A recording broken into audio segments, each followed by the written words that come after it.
안녕하세요. 서유경 변호사 변리사입니다. 오늘은 디자이너들에게 매우 중요한 대가 금액에 대해서 이야기하려고 해요.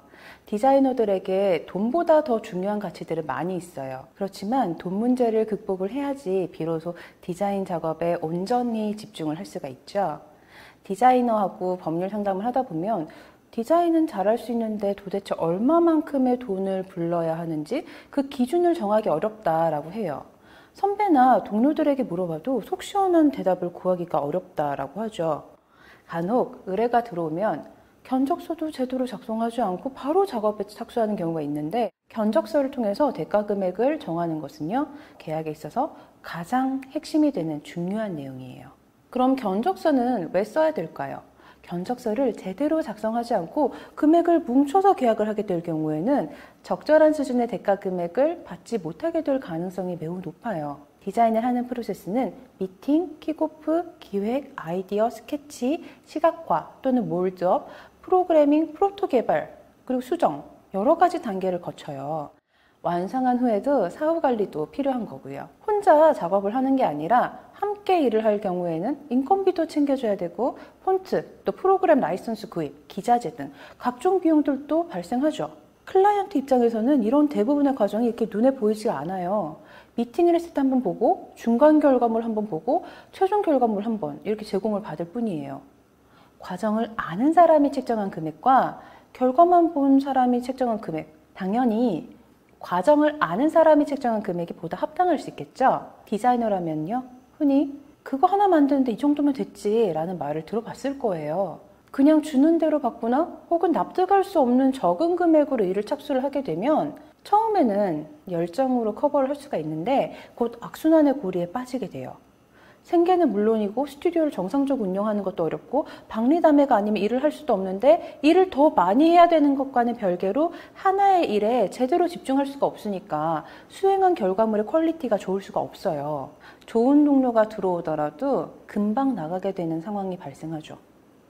가장 무서운 건 그동안 받아왔던 금액에 곧 익숙해진다는 거예요. 기존 클라이언트는 이 정도 금액에도 이 정도 결과물이 나오니까 그 금액 수준으로 발주를 하려고 하고, 새로운 클라이언트에게도 이 정도 금액으로 해주겠다고 해요. 이거는 디자이너 개인만의 문제가 아니라 산업계 전반의 문제입니다. 다운그레이드, 하향 평준화 현상이 초래될 수 있겠죠? 그럼 견적서는 어떻게 쓸까요? 견적서를 쓰는 방법은 여러 가지가 있어요. 물론 자율적으로 책정을 해도 됩니다. 이 중에서도 제가 추천하는 방식은 각 프로세스마다 책정할 수 있는 금액 수준을 미리 정해놓고 그 금액 수준은 실비 정액 가산 방식으로 쓰는 거예요. 이때 참고할 수 있는 좋은 자료가 있어요. 바로 산업통상자원부에서 고시한 디자인 대가 기준입니다. 실비 정액 가산 방식은 바로 대가 기준에도 적용된 방식이에요. 디자인 대가 기준에 대해서 좀 더 알아보고 싶으시면 디자인 대가 기준 종합정보 시스템에 접속을 하셔서 산업 디자인 개발의 대가 기준 활용 가이드를 한번 살펴보세요. 혹시 대가 기준을 반드시 지켜야 하나요? 대가 기준보다 제가 받는 금액이 더 높은데요? 이렇게 의문을 가지는 수도 있는데, 대가 기준은 공공기관의 발주에 있어서 최소한 지킬 수 있는 기준 금액이에요. 민간 계약에서 참고를 하되 더 좋은 계약으로 계약할 수 있다면 그렇게 하셔도 돼요. 견적서의 예시를 한번 살펴볼게요. 제품 디자인 용역 계약의 경우에는 프로세스는 사전 미팅, 킥오프, 디자인 기획, 디자인 개발, 최종 납품 및 보고, 사후 관리 이렇게 정리가 될 수 있어요.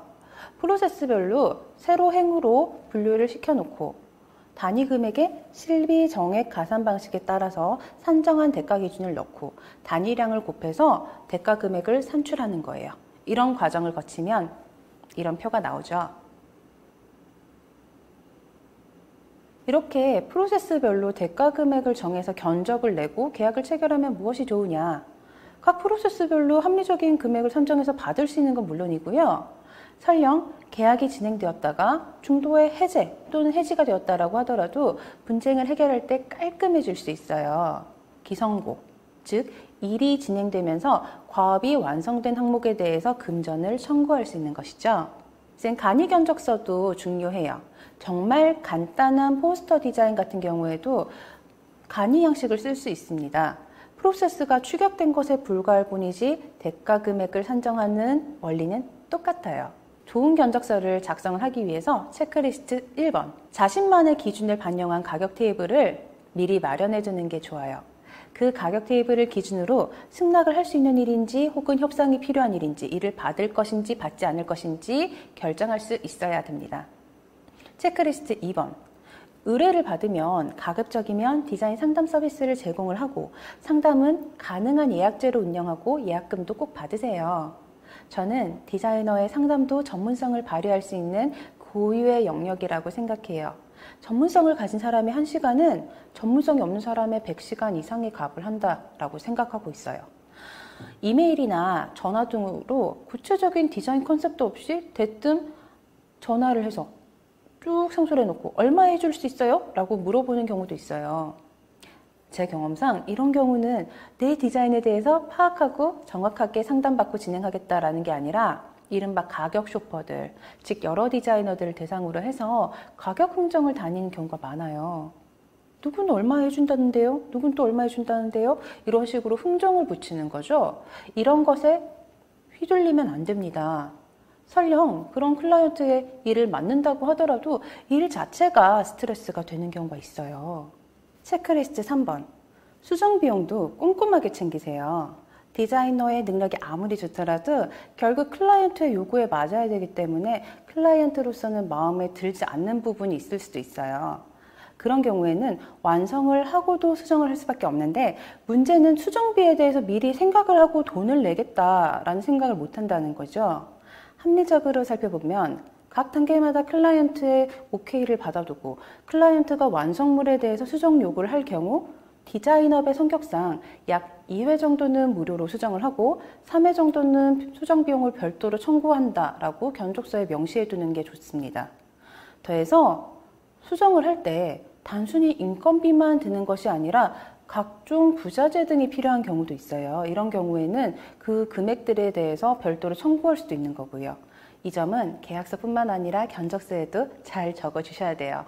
체크리스트 4번, 원본 제공에 대해서 쉽게 생각하지 마세요. 대체로 클라이언트들은 디자인 의뢰를 맡기면 완성된 결과물에 대한 모든 권리가 마치 클라이언트에게 귀속이 된다라고 잘못 생각하는 경우가 있어요. 하지만 용역계약, 도급계약의 경우에는 디자인을 완성하는 것과는 별개로 지식재산의 귀속 문제는 별도로 정하셔야 돼요. 그래서 견적서에다가 그런 점도 꼭 적어두세요. 체크리스트 5번, 제일 중요한 거예요. 당당하게 견적서를 제공하세요. 혹시 내가 너무 높은 금액을 부르는 게 아닐까 하고 걱정도 될 거예요.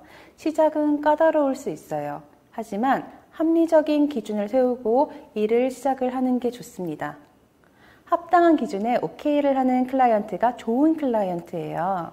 오히려 디자이너 스스로 제시한 금액에 부합할 수 있는 퀄리티를 내놓는 게 중요하죠.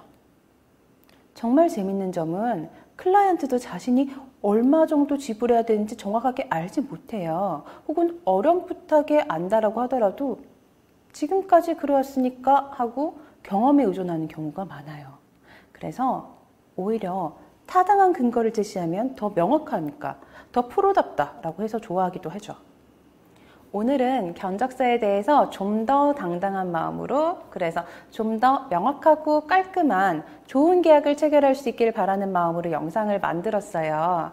혹시 궁금한 점이 있거나 견적서 대가 금액과 관련해서 분쟁을 갖고 있다라고 하면은 한국디자인진흥원 디자인분쟁조정위원회로 연락을 해주세요. 감사합니다.